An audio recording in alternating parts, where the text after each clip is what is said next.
Good afternoon, ladies and gentlemen, boys and girls, and welcome to another edition of On Point for today, Friday, the 7th day of July, 2023.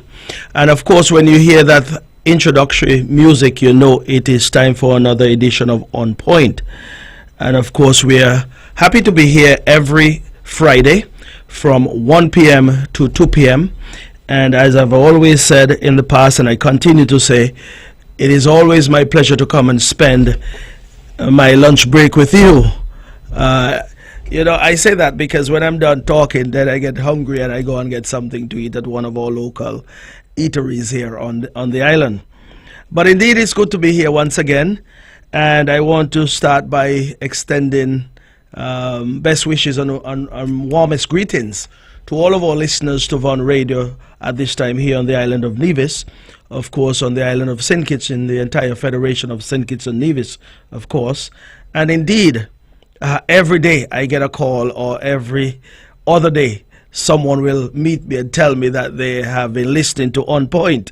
So at least I want to shout up persons who are not here in the Federation, but citizens who are elsewhere, for example, down there in Statia, in St. Martin, both French and Dutch St. Martin, and in the U.S. and British Virgin Islands. Of course, we have listeners throughout the United States from the East Coast to the West Coast. And indeed, on the East Coast, most persons are perhaps having their luncheon break at this time. And with the modern technologies that we have now, persons are listening whether through Facebook or via YouTube. So people are listening, and there are new ways of taking our voices throughout the world these days. Persons can walk with their smartphones or their iPod or whatever the case might be and listen. Of course, up in Europe, the United Kingdom, for example, persons are now having their cup of tea, I believe, in the afternoon, somewhere around 4 or 5 o'clock in the afternoon. And of course, over in Asia, it is now morning. Just about 1:05 in the morning over there. So I say good morning to those who might be coming home from a party of fun time out. So I say welcome to everyone, and it is indeed a pleasure having you, because taking the time out to listen and to follow this show, we are grateful for that, because we do need the listenership, yes, but it also tells me that you have foregone something else that you might have been doing just to listen to this show. That's why I say we're eternally grateful that you're able to tune in. As we normally start, of course, we start with different housekeeping matters on a Friday afternoon. I want to start by expressing condolences to the family of Mr. Mickey Stokes, or Michael Stokes. Everybody know him as Mick Stokes. He has passed and gone on to the great beyond. But the reason why I bring that up is because I have known Mick Stokes ever since I was a little boy.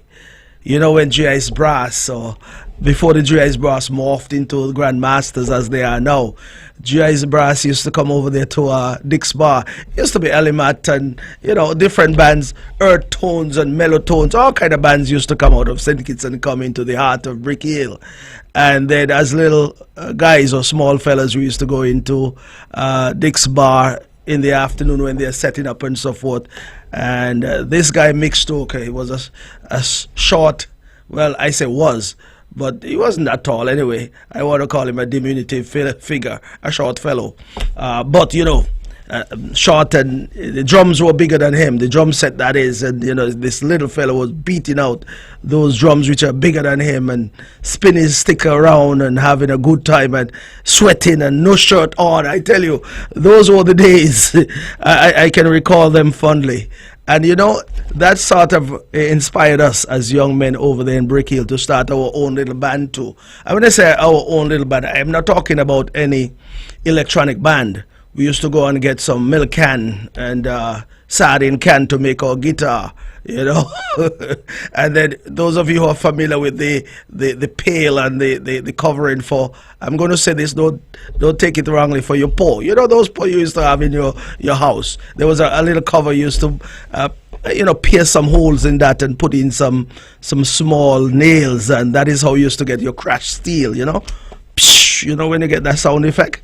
But we used to be creative then, and then you had some plastic drums that you used to use as well, and plastic buckets. So we used to have our little band. These days they call it iron band or whatever the case might be. Back then, we just said we had our band in our backyard and in some bushes somewhere, bellowing out a sound. And that inspiration came from persons like Mick Stokes, who, when you look at him, you say, boy, I want to do that too, And Mick Stokes would have impacted so many persons throughout the Federation of St. Kitts and Nevis, throughout the region and throughout the world. Of course, he would have gone all the way to New York to play music with Ellie Matt and so forth, and other artists would have taken him there.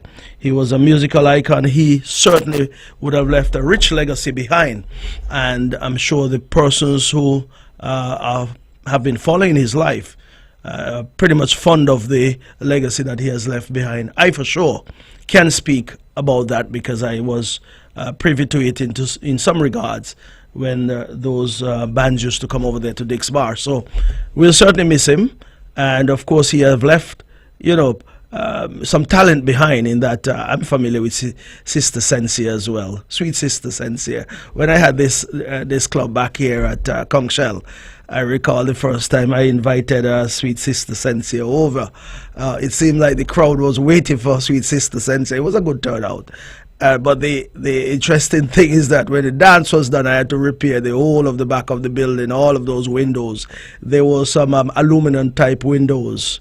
I had to repair them. I had to cover them up with some plywood and all kind of things I had to do because the vibes was such that people started banging on the windows, That was the type of rowdy crowd we had then, and all can be attributed to the sweet music and the overall performance of Sweet Sister Sensi, and continued to grow as well too. So Mick Stokes would have left that talent behind, and of course Sweet Sister Sensi will impart that into someone else again, or some persons who are following her. But all in all, the Federation is grieving on the passing of Mick Stokes, and he'll be laid to rest, I'm sure, in the near future. But one thing I want to say before I'm done with that is because he had this song, One Shot Man, many of you out there who follow this type of music would know of that song, One Shot Man. And I used to say he wrote that song about a cousin of his, or nephew. I think the gentleman is his nephew, I believe. I don't want to call his name, but I'm sure if he's listening, he know who I'm talking about. Who used to make fun of him. Say, boy, your family sing a song about you. Anyway, that was just a little bit of humor there, really. But yes, that is the type of sweetness that has been left behind, because every time I hear that song, it sounds fresh every time. Yeah. So God bless. May his soul rest in peace, and we are certainly very much better off as a result of the legacy of Mr. Michael Mick Stokes. That being said, let's go to something more joyous, and let's say happy birthday to Amoy Nisbet over there in Brick Hill. Brick Hill / Maddens. Amoy is celebrating today, and of course Amoy is someone who is not as, how should I say, he's not a party lover, but of course he's celebrating today. And all I want to say to you, Amoy, irrespective of what, go and enjoy yourself, because these days, as I've said before, and you hear it all the time, today you're here, tomorrow you're gone, or this minute you're here, this next minute you're gone. So every time a new year comes around for you, you just have to celebrate and have a wonderful time. More than likely later we'll have a chance to meet up and have a drink, I'm sure, and enjoy some of the evening as well. I also want to wish anniversary greetings or blessings to my two good friends up there in Fountain. I'm going to call a name, and some people would wonder who this is, but I'll certainly tell you what his nickname is anyway. Clefrin Daniel and Henrietta Daniel. Well, Clefrin, of course, is Shine Daniel. You all know Shine. He's always around town. He celebrated, him and also Henrietta would have celebrated their 24th wedding anniversary on Wednesday of this past week, this week, yeah. I want to wish them 24 more years and 24 on top of that. But of course, 24 years tells me next year is going to be a big celebration for Henrietta and Shine. Next year is the 25th anniversary. I hope they had a wonderful day on a Wednesday. Well, it's still a couple days on, so they're still celebrating, I'm sure. So go ahead and enjoy yourself, Shine and Henrietta. May God continue to bless your union and continue to bless the two of you together so you can grow together, take care of each other, and live a long and prosperous, healthy life from here on in. So that being said, we go on to something else quickly. Of course, we know Culturama is just a few weeks away, and a lot of activities have been taking place thus far.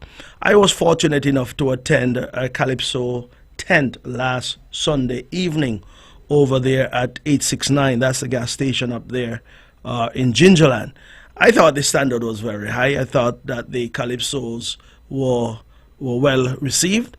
And I want to encourage anyone out there who haven't been following these Calypso tents to go on out on Sunday evening up there at Mem's Pizzeria, where they'll have another Calypso tent. And all of the Calypsonians, I believe there are about 16 Calypsonians that are competing this year. And very soon, I'm sure you'll hear a lot of those new releases that have been recorded at the tent level will be played here on Von Radio. I am certainly interested in hearing a few of them being played on the airwaves because there's some good songs out there, and I certainly don't want to talk about any of them as yet.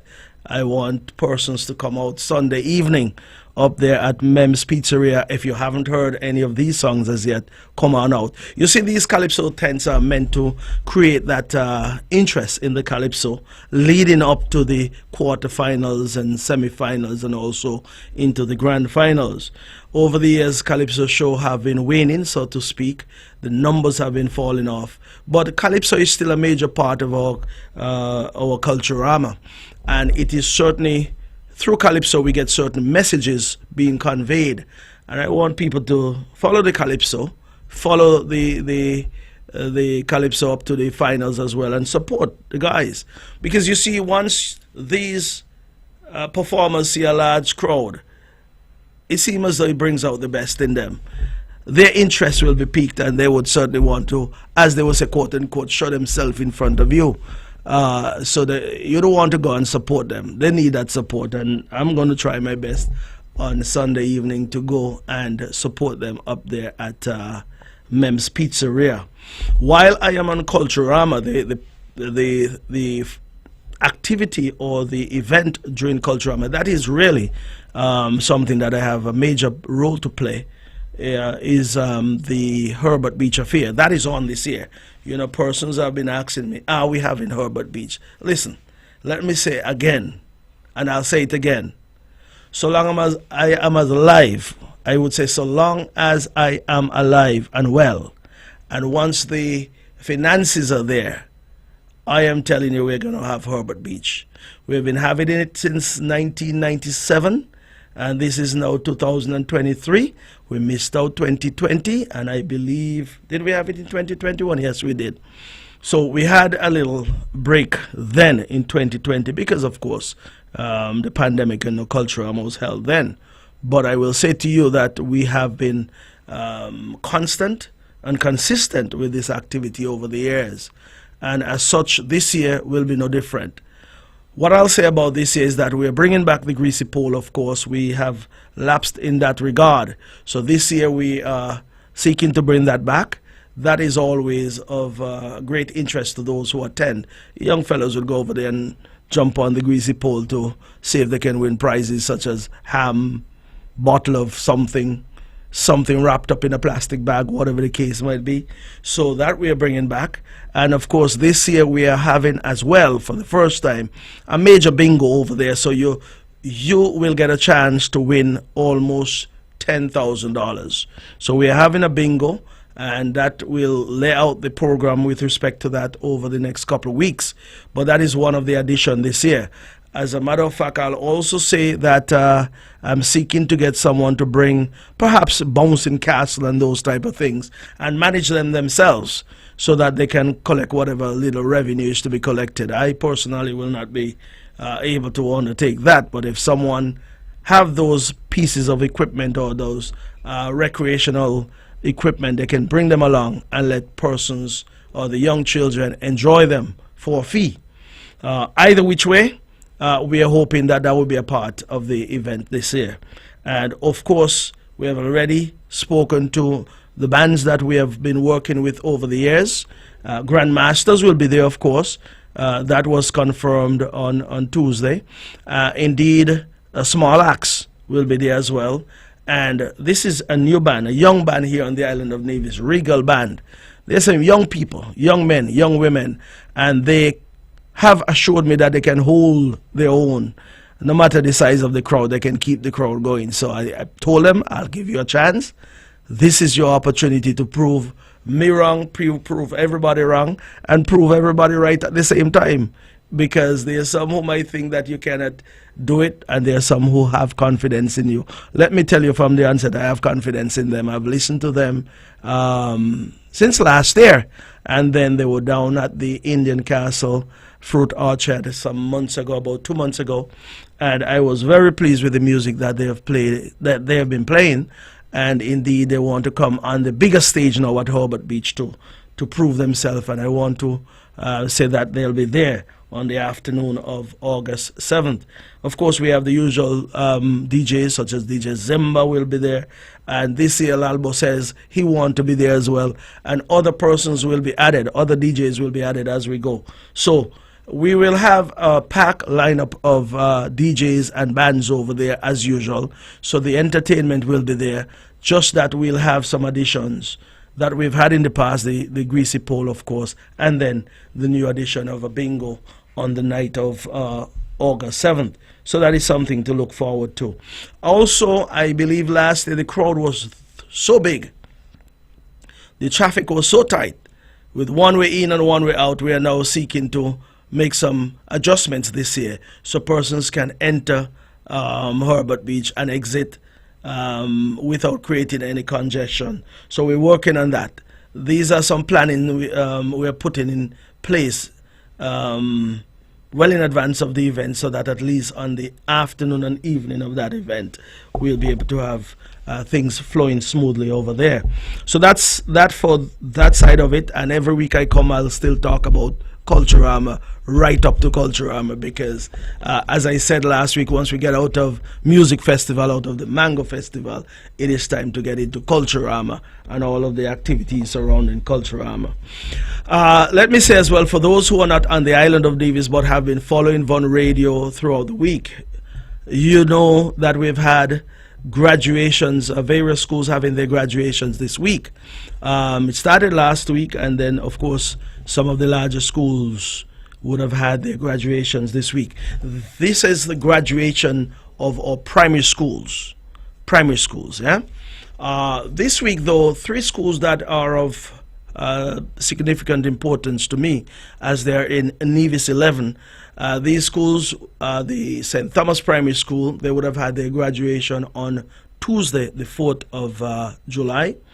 And the St. James Primary School would have had their graduation yesterday morning, the 6th of July. And of course, I am coming from the most recent one, that is the VOJN Primary School graduation was held this morning down there at the NIPAC. And that, of course, was indeed one that recognized all of the students who are graduating, and also all of the prizes that were given out and so forth. But yesterday, for example, I was not able to attend the prize giving or the graduation of the St. Thomas Primary School, but I was fortunate and was happy to attend the St. James Primary School's graduation ceremony yesterday. And indeed, they had the theme that they would have chosen for this year's celebration or graduation ceremonies: attitude, passion, perseverance, the stairway to success. Attitude, passion, perseverance, the stairway to success. And of course, this morning, the VOJN Primary School, their theme, consistency and perseverance. That word again, the key to success, or the key to successful results. Consistency and perseverance, the key to successful results. 2 very positive themes, two themes that I'm sure the young men and young women who would have graduated from those two schools can certainly embrace and use them as their motivator moving forward. Indeed, we expect good things from our young people. And what I want to say is that moving out of a primary school setting to a high school setting certainly presents some challenges. But if they can certainly embrace these two themes, they can certainly find themselves having some success at the next level, which is a higher, more demanding level. But indeed, it will get more challenging and more demanding as they go on through life. Because as you leave high school, you go into tertiary education as well, to university, colleges, and so forth. So it becomes more challenging. But of course, as they're starting out now, these are two good themes to start with. I want to also recognize as well, for sure, some of the persons who had input on these particular ceremonies.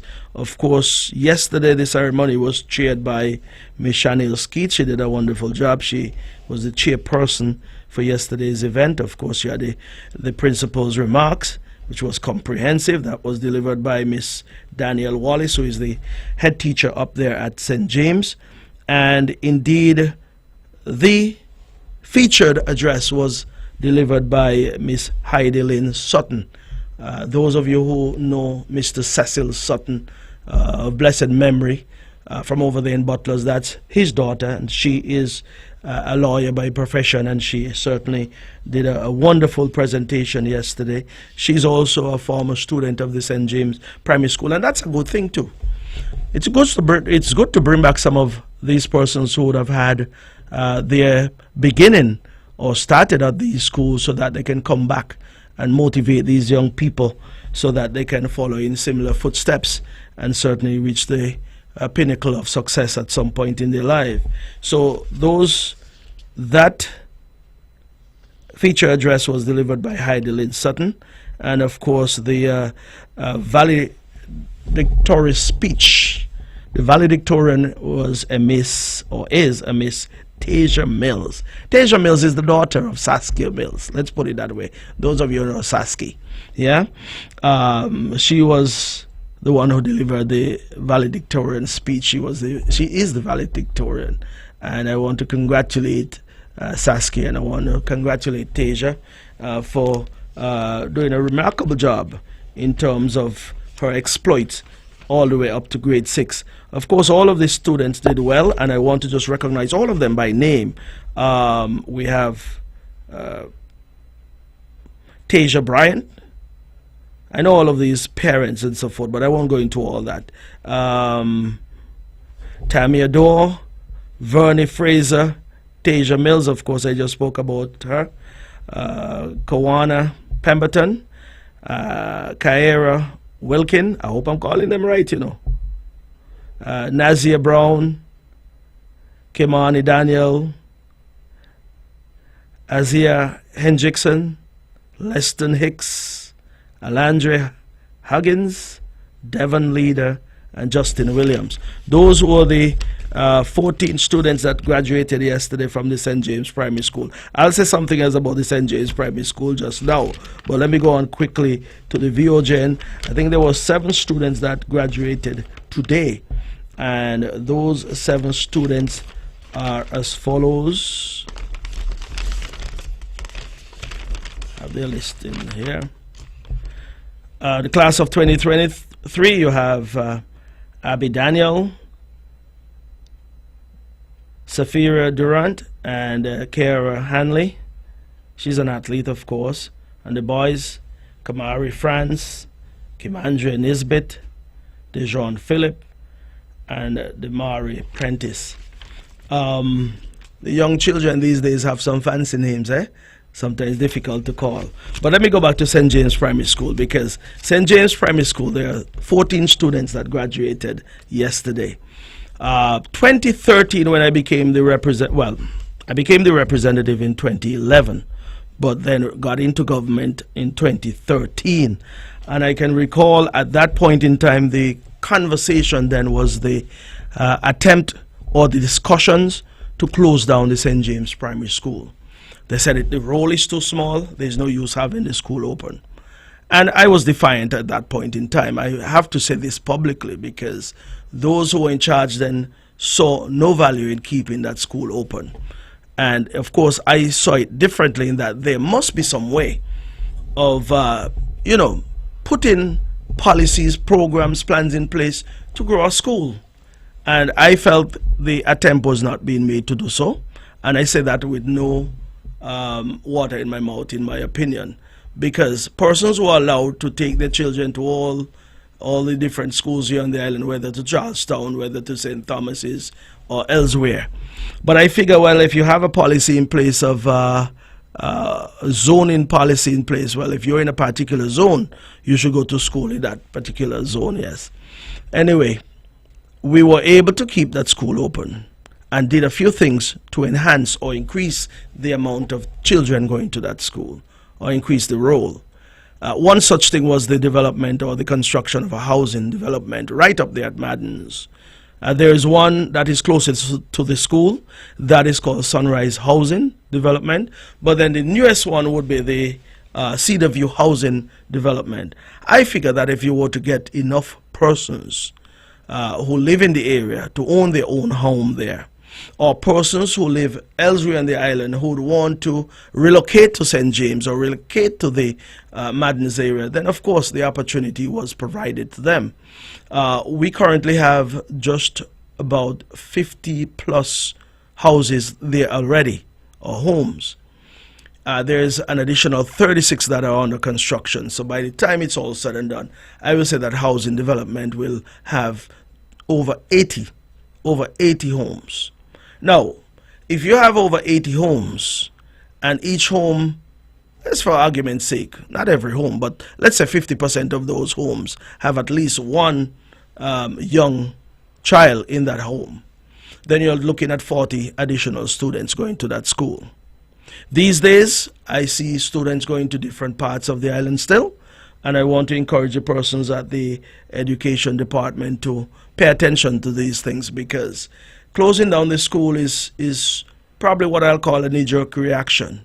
But putting in place the framework and the policies and enforcing those policies will ensure that the school survives. So with 14 students leaving St. James Primary School, we need more persons to attend that school, of course, to get the roll back up to where it was prior to 14 leaving. I believe there are about 6 or 7 students that are coming in for this new term, but that's okay. As we go along, there must be a constant flow of students coming into that school, and then you have now a new housing development that should be the breeding ground, so to speak, for that school. And also, I did mention sometime in the past to the education department, and of course, any non-nationals that come to the island of Nevis, my understanding is that if there is a child that comes to the island and the new school year has started, then it will be difficult to get them into the public schools. I made the suggestion that they should not be left at home to sit at home for months. What can happen then is that you can tweak the rules or adjust the rules to accommodate them in a public school such as St. James. And people may say we're up there in the north, we're way out of, what should I say, we're the farthest point on the island. But the interesting thing is that every single morning, once there is school ongoing, there are buses traversing the St. James area, going and coming, going and coming. When I say buses, I mean school buses. So at some point, a school bus would pass St. James School gate, say around 7:45, 8 o'clock in the morning. That is enough time for a school child to come from anywhere on the island to get there in time for 8:30 school.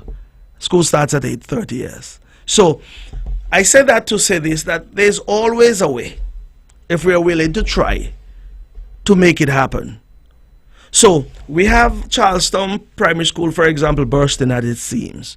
I'm not saying students should come from Charlestown who should be going to Charlestown. I'm speaking about the non-nationals who are unable to get into school if they come here, let's say, February of next year, when school would have started or the new term or the new school year would have started in September of this year. If they come next year, February, someone is telling me then they'll have to wait until September of next year. Well, it doesn't really make much sense to me. I mean, it's just my humble opinion that there must be a way. Of course, the way for a national in that regard will be to send their child to a private school, cost them money. But it is just one of those things that I'm putting forward that can be explored and looked at. Anyway, I'll leave that for now, but I want to say congratulations to all of the students who would have graduated.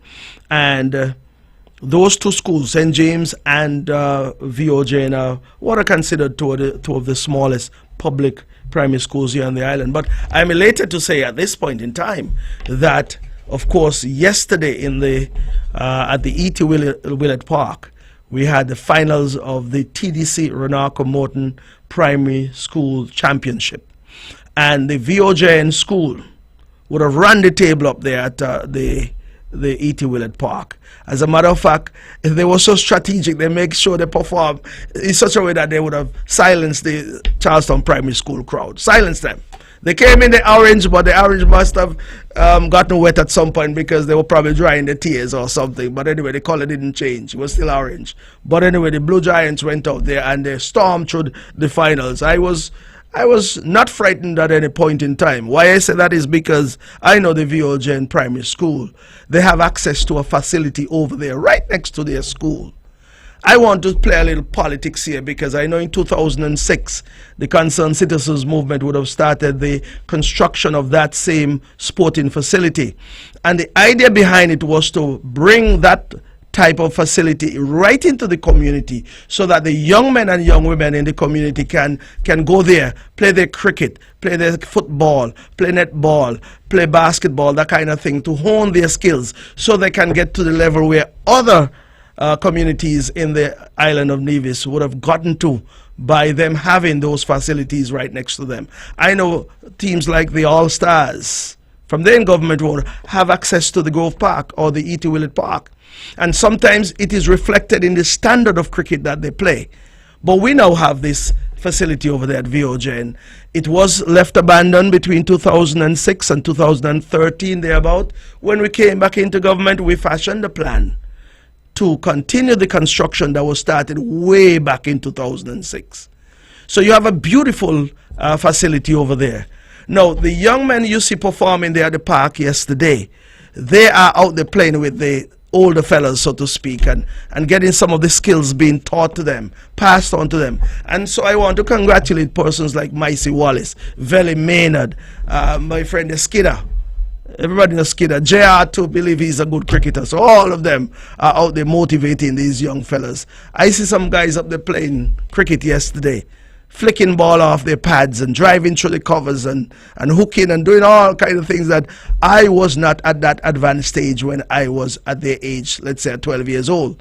I got to be much better in my latter stages in cricket because, I mean, if John Maynard is listening to me up there in England, he would know that I used to handle him good when people used to run from him. I used to throw him all in the pavilion down here. He knows that. I'm not telling any lies.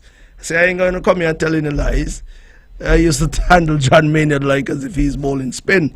But anyway, I was impressed with the cricket being played by those young fellas yesterday.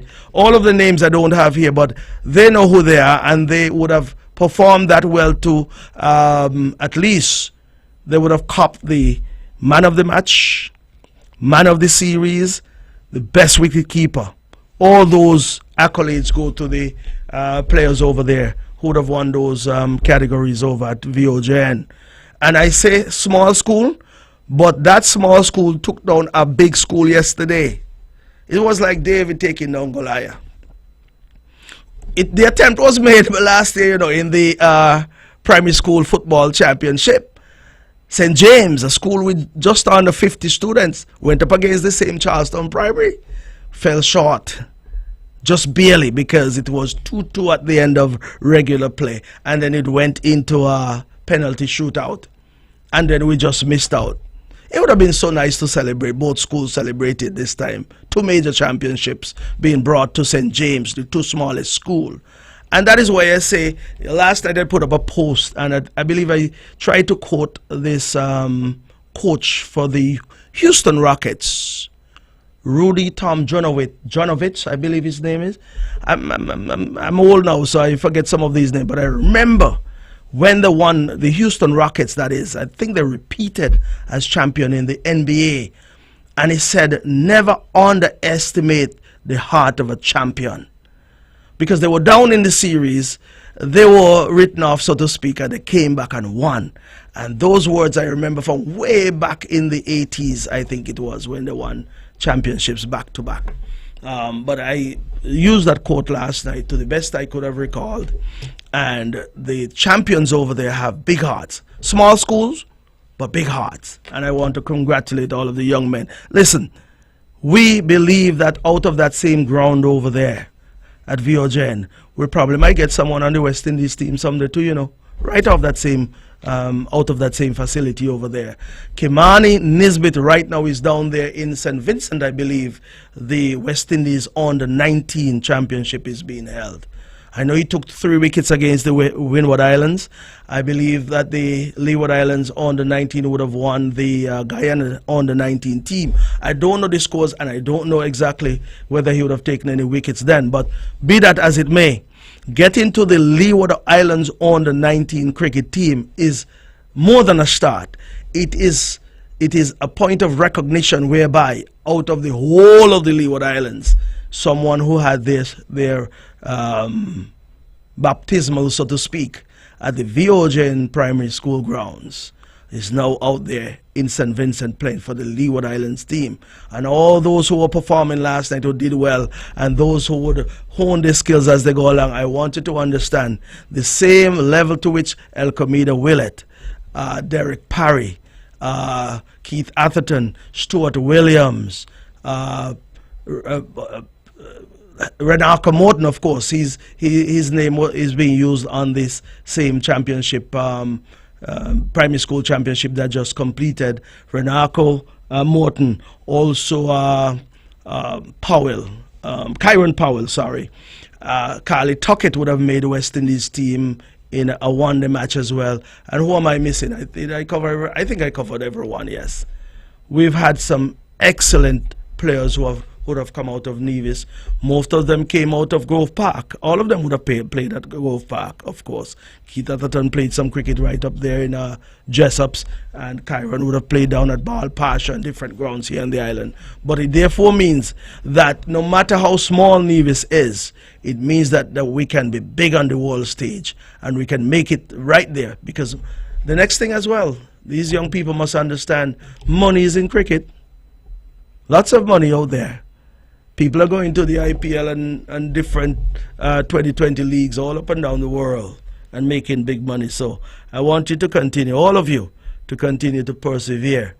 Your school theme or your graduation theme, having the word perseverance, continue to persevere. Have the right attitude, have the passion, be consistent, and those will be your keys to success. And also the stairway to success, however you want to put it. So there are good things in the making. I spent some time on that because these two schools are near and dear to me in that, you know, they have been looked at in such a way as to suggest that persons who are willing to just either close one, combine it with the other, or do whatever is necessary to streamline the education process there in St. James. And I think we have certainly gone beyond that, I hope. The next thing, while I was in government, I also was looking for lands right there in the camps area to build a daycare center and preschool, because from that particular facility, then you can feed into both schools. Right now, there's a preschool in St. James at the Franklin Brown Community Center. They can only accommodate 20 students, so it therefore means any excess will have to go elsewhere. I want every young child to stay in St. James and feed those two schools to keep them going. You see, when these children play together, they learn together, they are around each other, they build up that type of camaraderie. And that is how you minimize antisocial behavior. Of course, competitive juices will be there, and sometimes that can go to a certain level. But indeed, it is always fun to see them high-fiving each other, playing and scolding each other when they don't do well as well. also, I must say. So it is a good thing to have persons growing up in the same area and performing for their school and performing for their communities as well. So, ladies and gentlemen, that takes care of that. I decided to spend some time on it because when we come here on a Friday, we can talk raw politics, we can talk social issues, we can talk about community issues as well. And this is the time for it because this is the week when our young people, our young boys and young girls are being showcased, and they have been given that platform upon which to build and to catapult, so to speak, into higher heights and better things here on the island of Nevis. Someday I'll be gone, no doubt about it. Someday many of us will be off of the stage and on our way to the grave. And of course, these are the young people we are depending on to build their lives and structure their lives in such a way that they can continue with the overall development of the island of Nevis and the development of this federation, of course. So I'll leave that there for now and wish everyone well, and hopefully next year we'll still hear about some of these young chaps still playing cricket and still playing football and still making their contributions. But ladies and gentlemen, I believe last weekend was a big weekend here on the island of Nevis. Of course, I spoke about it. Other talk shows were focusing on what we felt then and still feel is one of the prized possession of the island of Nevis, that is mangoes.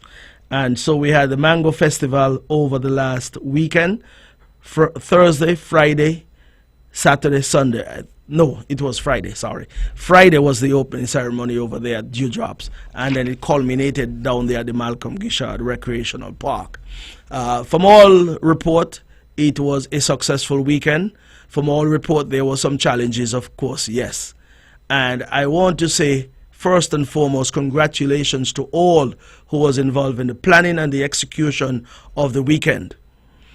I believe an excellent job was done by everyone in terms of ensuring that the event was put together and executed. Now, indeed, there were some challenges, and we've been following all of the discussions on social media, on the talk shows, and so forth. I like to look at the positive, but the negative must be looked at as well, and also from those negatives, you draw some positives in terms of taking things that have been said, negative things, and turning them into positive, that is. And I do believe that even though there was some negative vibes down there at the Malcolm Gishard Recreational Park, I believe that there are some things that we can certainly learn from and build on for next year. This is a festival that I believe is here to stay. It is one that is now on our calendar since it has been around for the last 9 years. Next year is the 10th anniversary, so it therefore means that it is not an event that just started yesterday. Be that as it may, it was held in the past over there by the Uwali area, right there where the Blues Festival was normally held. It is now being held down there at the Malcolm Gishard Recreational Park. And of course, the discussions have been about the entrance, the single entrance, and the difficulties getting into the venue, and also the tightness of space, even though you have the whole park to yourself. So it therefore means for next year, the planners and the persons who will be spearheading this event now have some information at their fingertips that they can sort out for next year. Let us not be negative about it. If there are some funds to be given back to persons, I'm sure the authority will determine what is to be done in that regard. Put that aside. I want to believe that next year for the 10th anniversary will be 2 times as big as what we would have seen this year. And it may not be a stretch to say that. Why I say it will be 2 times as big? There are persons who left there with some very good reviews, and I expect them to come back. And they're not only going to come back, they will spread those good news to their friends, their families. And whether here or abroad, they will spread those good news. So I'm hoping the negativity will dilute those, the positivity will dilute the negativity. And so we'll have an even bigger event next year. I certainly didn't make it down to the Malcolm Gishard Park on time.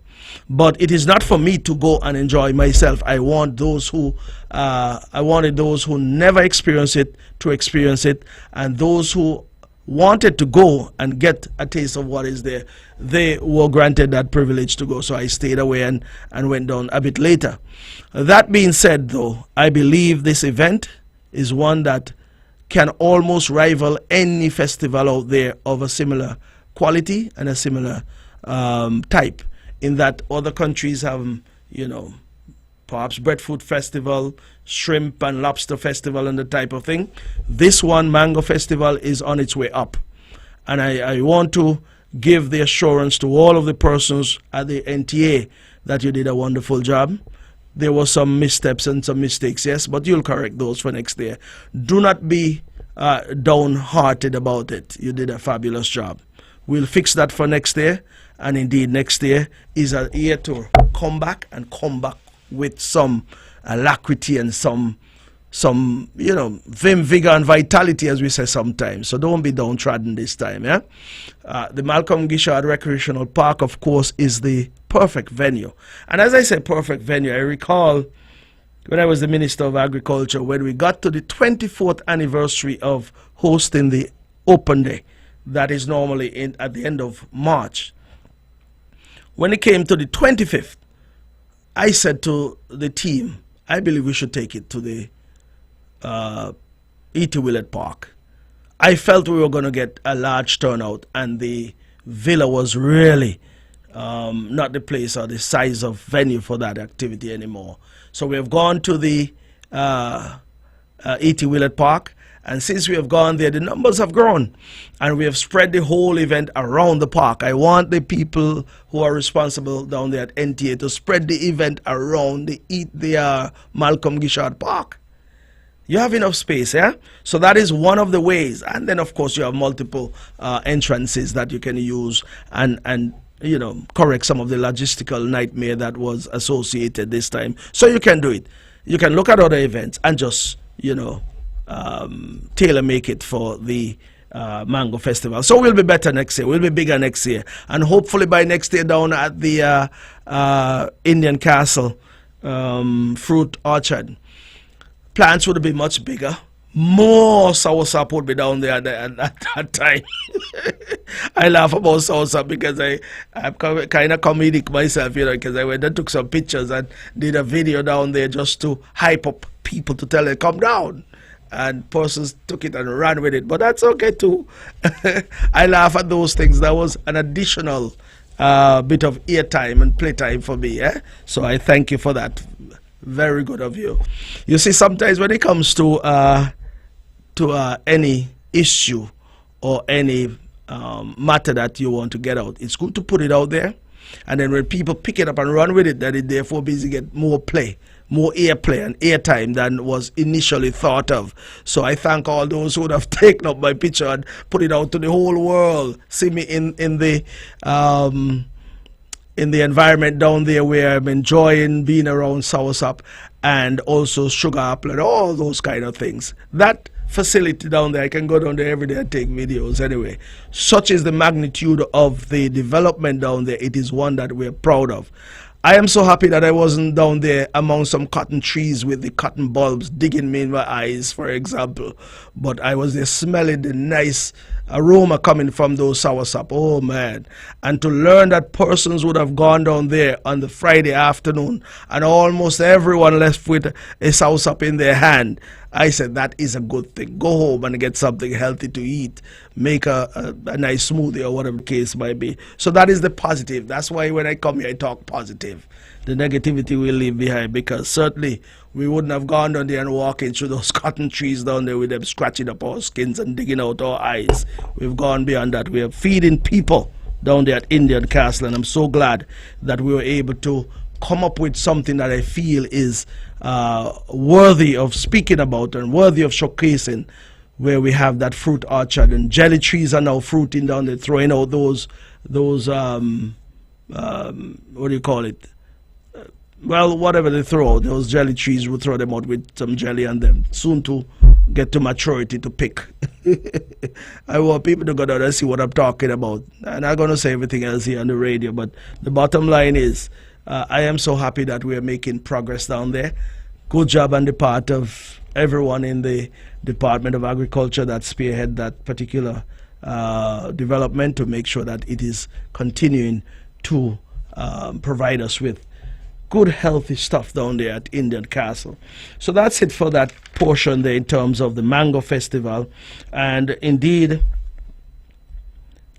before I leave that though, let me just say that I want to thank the persons who came over from St. Kitts for the event. A number of persons came. My understanding is well over 1,000 persons would have come over on that day. You know, some people are talking about building a bridge between St. Kitts and Nevis.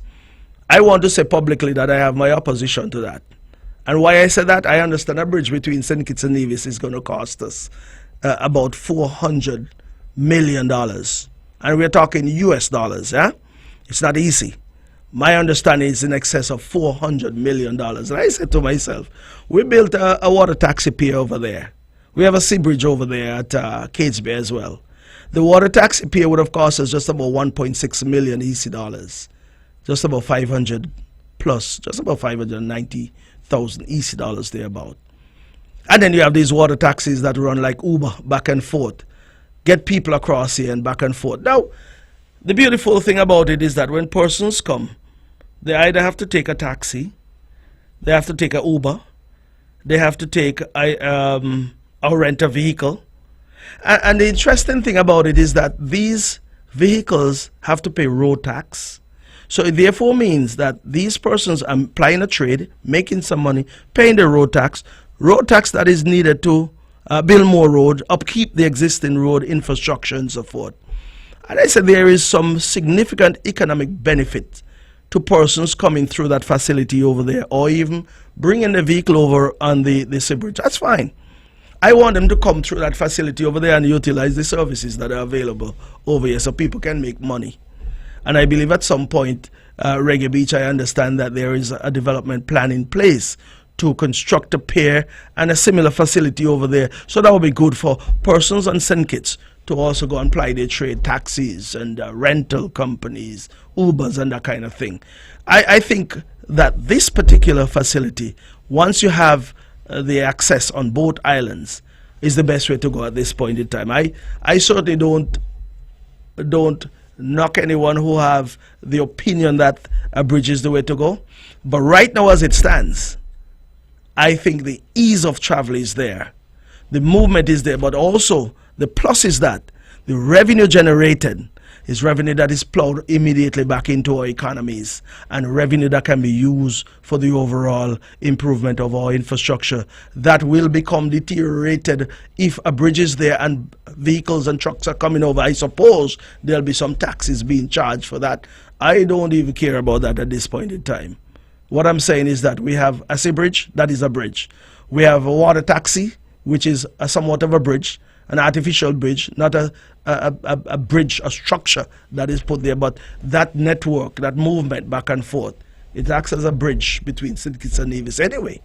And that is why I'm so happy that we have that facility in place and people are able to use it and access it easily. So that being said, I would continue to push that facility over there so that our people can move freely, quickly, and in a seamlessly between the both islands. And I want to thank all those who continue to ensure the safety and security of that facility is maintained. I want to wrap up shortly here by reminding persons that we're in the hurricane season. Right now as it stands, there are no hurricane or no tropical storm, but there are a few tropical waves that are coming across the Atlantic. Hopefully they bring us some rain, but I don't want us to get complacent in any way. When there is tranquility of weather, persons will think that all is well, but all is not well until we get beyond the 30th of November this year. I want persons to continue to be vigilant, continue to ensure that you're putting plans in place. If you haven't done so, continue to plan accordingly in terms of ensuring that you have the necessary equipment and medical supplies if needs be, food items and the likes. Know where your hurricane shelter is, know who to call in time of need, and also know what your escape plan is if there is need to do so. But keep an eye on the east. Keep an eye on the African coast as we go into August.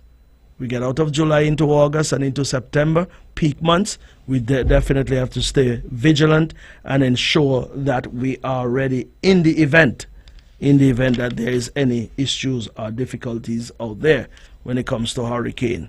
So, ladies and gentlemen, as I've always said that I don't come to spend more the time that I intend to spend here.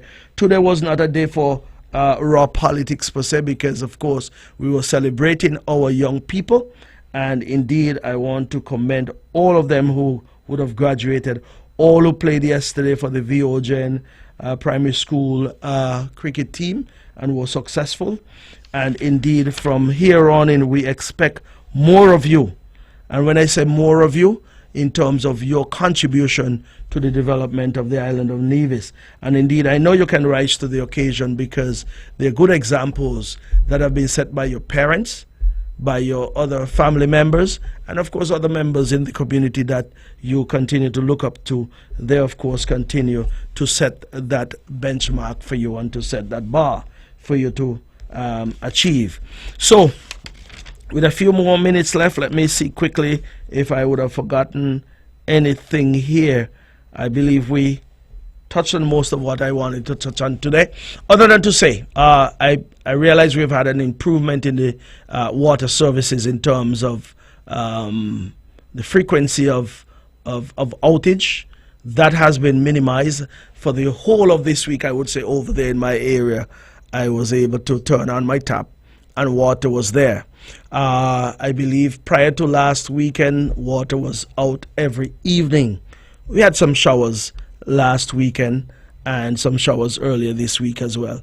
That has certainly helped, and we continue to pray for more rain. And while we pray for rain, we'll continue to do what is necessary to improve the water delivery and the infrastructure that is connected to water delivery as well, in terms of additional wells. You have heard the Premier speak about additional wells to be dug, and some would make fun of these things, but that's okay. I believe the NIA, led by the Concerned Citizens Movement, have a job to do and a mandate to ensure that these infrastructures are kept at the level where all people can benefit, and benefit in a way that they certainly can feel that their economic and social well-being is being taken care of by the government that they have mandated to take care of these particular infrastructure and these particular things.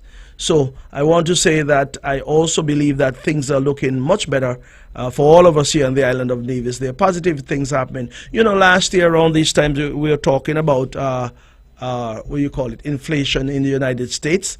I realized that inflation is half of what it used to be at this time last year. So there have been some improvement. So the economy in the United States is getting better. Once that happens, it generally would translate into better prices and a better way of life here in the Caribbean and throughout the world. So the U.S. economy, a lot of other economies feed off of that. If things are tough in the United States, of course, it will be tough in these parts. If things are expensive there, it will be even more expensive here. So there's a trickle-down effect, negative or positive, whatever happens in the United States. So I was following the news, and that seemed to be one of the positive trends that we can certainly look towards, to say that, of course, the circumstances and the confidence that is that was once there is coming back. And that certainly can be seen by even the type of business that was generated down there at Four Seasons over this particular tourist season. And the people who were working there, of course, were able to earn some more money. With those earnings, they have gone out and enjoyed Mango Festival, Music Festival, and Culturama to come 5-in-1 and all of the fete that is to come. So go on out and enjoy yourself, stay safe, and indeed, we're on the right track. And when I say the right track, positive track to make things better here on the island of Nevis. Always gravitate to the positive and leave the negative behind. Well, I want to wrap up by saying thanks once again for tuning in this afternoon. This was one of those different type of shows, but it is one where we were able to impart some information. And I just want to wrap up by saying that it was indeed my pleasure being here. And God's willing, we'll be back here next week at the same time, 1 p.m., next Friday for another edition of On Point. May God continue to bless us all and bless this federation and all of us who continue to work day in and day out to ensure that our economic and social well-being is improved here on the island of Nevis and throughout the Federation of St. Kitts and Nevis. Thank you very much and enjoy the rest of your lunch. I'll go and get something to eat now, and it was indeed my pleasure. Have a safe weekend and see you next week, God's willing.